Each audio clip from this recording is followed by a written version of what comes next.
Dacier de Bendouti dit, la CEDEAO doit demander pardon d'abord à l'AES avant de partir sur des négociations. La famille, écoutez la vidéo, dites-moi si vous êtes d'accord ou pas. Avant qu'on ne parte sur la table avec la CEDEAO doit d'abord, un, reconnaître ses torts, deux, présenter ses excuses. Nous sommes les Africains, nous sommes l'humanité, c'est nous qui avons créé l'humanité, c'est nous qui avons créé la civilisation. On ne va pas se perdre comme les Occidentaux, comme les autres peuples.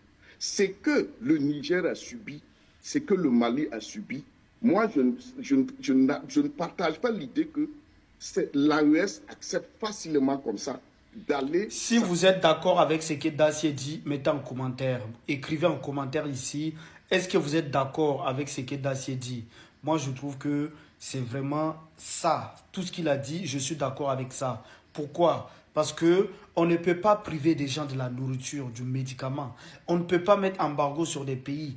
Et d'un coup comme ça, on vient dire qu'on va demander pardon parce que nous sommes des frères. Non. Si on est des frères, vous devrez présenter vos excuses. Dire en fait que nous sommes désolés pour ce qu'on a fait. On s'est trompé. On ne peut pas venir dire comme ça qu'on s'est trompé sans demander des excuses. Donc voilà pourquoi que je dis je suis totalement d'accord avec Dacier. Si vous êtes d'accord, mettez en commentaire. Merci beaucoup et partagez. N'oubliez pas de liker. Merci. Famille, on n'a qu'à accepter la vérité. Regarde bien l'image et dis-nous ce que tu penses dans les commentaires. Regarde bien l'image hein, et dis-nous ce que tu penses dans les commentaires. Moi, selon moi, là, je comprends mon pourquoi vraiment lui là, son nom peut pas sortir sur la liste électorale en Côte d'Ivoire ici là. On veut plus que son nom vienne sur la liste électorale. On comprend maintenant pourquoi. C'est-à-dire lui-même, il a la tête d'un panafricain, d'un vieux panafricain. Ah, dans les blancs là même ils savent. Qu'est-ce qu'il veut moi lui là? Il dirige le pays ça là encore là. Mais ils sont foutus dans l'histoire. C'est à cause on dit, bon, toi là, on doit tout faire pour ne pas que ton nom va venir sur la liste électorale. Parce que si ton nom vient, c'est là que tu peux devenir président, mais on va pas laisser ton nom va venir. Sinon encore, il va ici là. Quand on parle de l'AES, les morts de PDCI, les morts de Tidjam Djam, ils n'ont pas de problème avec nous. Quand on parle de l'AES, les morts de PPACI, ils n'ont pas de problème avec nous. Mais les gars de RHDP, quand tu parles de l'AES comme ça là, ils sont pas contents dans les commentaires. Quand ils vont dans les commentaires là, non! D'autres me rentrent dans des lignes, viennent te menacer. Ils sont même pas contents même. D'autres me font des vidéos pour dire, non, on veut ta tête, toi, on va couper ta tête. Oui, tout simplement parce qu'on parle de l'AES, ils sont pas contents. Mais les morts de PPACI, les morts de PDCI, quand on parle de l'AES, ils n'ont pas de problème avec nous. Au contraire, mais eux-mêmes, ils viennent nous soutenir. Mais pourquoi vous, quand on parle de l'AES, vous n'êtes pas contents? Ah, ou bien ça devient moi lui là. Dites-nous. Ce qui nous fatigue en Afrique aujourd'hui, c'est que les Blancs ont réussi à nous diviser pour mieux nous manipuler. Voilà. Et ils ont tellement réussi leur coup que, quand on parle aujourd'hui de l'AES, quand nous les Africains on est unis comme ça, les gars sont pas contents. Quand nous-mêmes on félicite l'AES, il y a des gens, les propres frères noirs comme nous, qui sont pas contents, qui peuvent pas dormir. Tout simplement parce qu'on félicite l'AES. Vous comprenez un peu, voici l'Afrique aujourd'hui. Aujourd'hui, quand tu parles de ces 4 présidents là, on veut ta tête, on veut couper ta tête. Hein? On crée une rébellion derrière le président. Mais vous voulez créer encore une rébellion derrière le général. Moi, c'est un chef, hein? Ne vous amusez pas. Voilà, moi, vous avez toujours dit, une guerre qui vient me trouver sur mon territoire, là, il ne peut pas fuir cette guerre-là. Je peux fuir une guerre qui ne pas dit provoquer, quand c'est chaud, il peut fuir.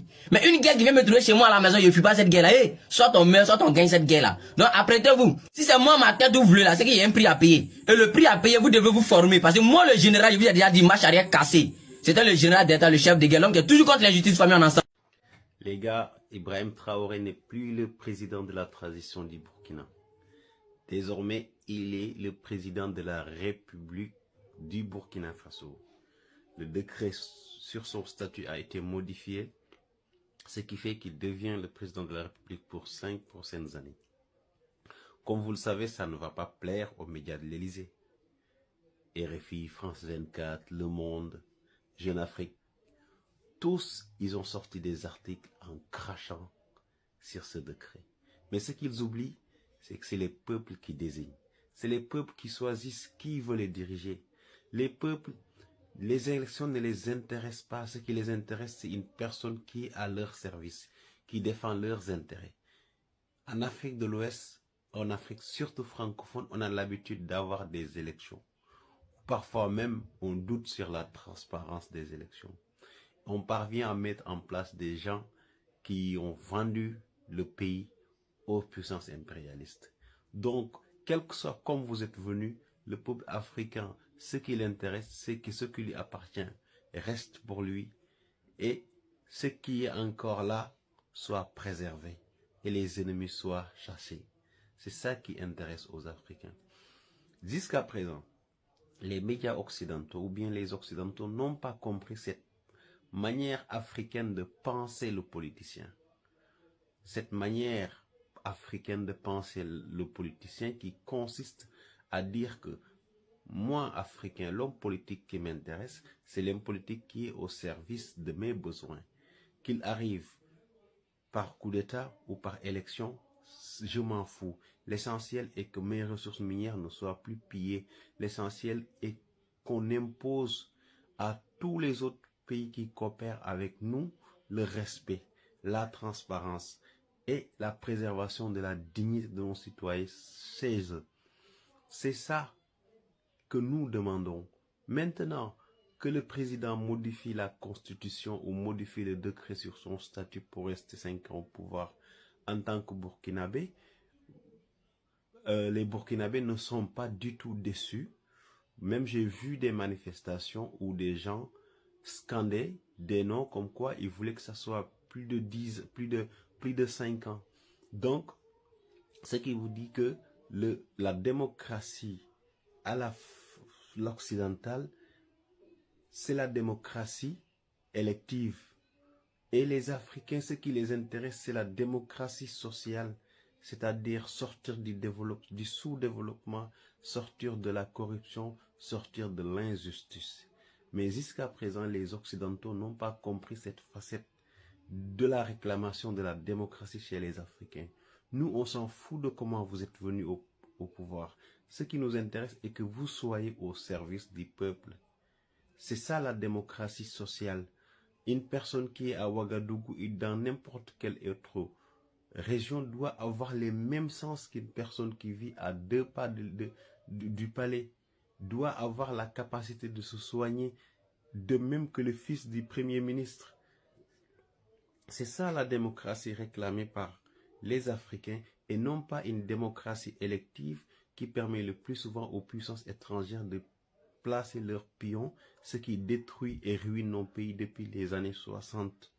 Donc, RFI, France 24, tous les médias de l'Élysée, moi je vais vous dire une chose, vous allez beau vous fatiguer, mais les Africains ont pris l'initiative d'être au service de leur peuple, quel que soit celui qui dirige, comment il est arrivé au pouvoir.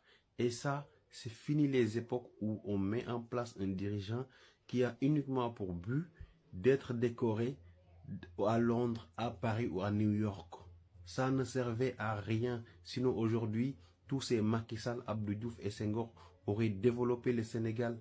Combien d'honoris causa ils ont reçu, combien de tableaux d'honneur ils ont reçu, mais ils ont toujours plombé leur pays dans la famille. C'est gâteau au pays, c'est grave ce qui se passe au pays. Écoutons ça, M. Kone Katina, vous allez entendre, vous allez comprendre ce qui se passe actuellement en Côte d'Ivoire. Ferkessé Dougou le 15 avril 2025.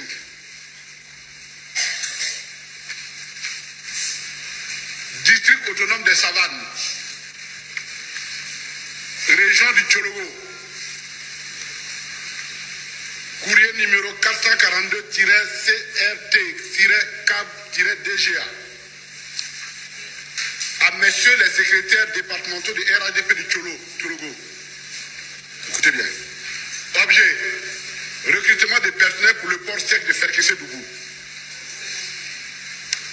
Messieurs les secrétaires départementaux, j'ai le plaisir de vous informer que dans le cadre du démarrage des activités de la cellule de gestion du projet de construction du port sec de Ferkessé Dougou, il est lancé le recrutement de personnel dont les profils sont les suivants, c'est-à-dire une institution de la République s'adresse à un parti politique pour l'informer de l'existence de postes de travail pour un service public.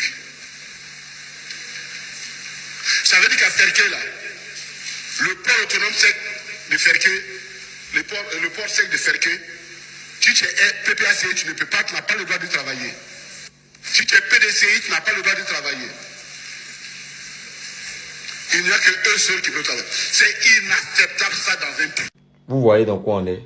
Vous voyez dans quoi on se trouve? Est-ce qu'on va encore accepter de vivre 5 ans dans ça là? Parce qu'en Côte d'Ivoire, il n'y a pas que les RDA, il n'y a pas que le RHDP.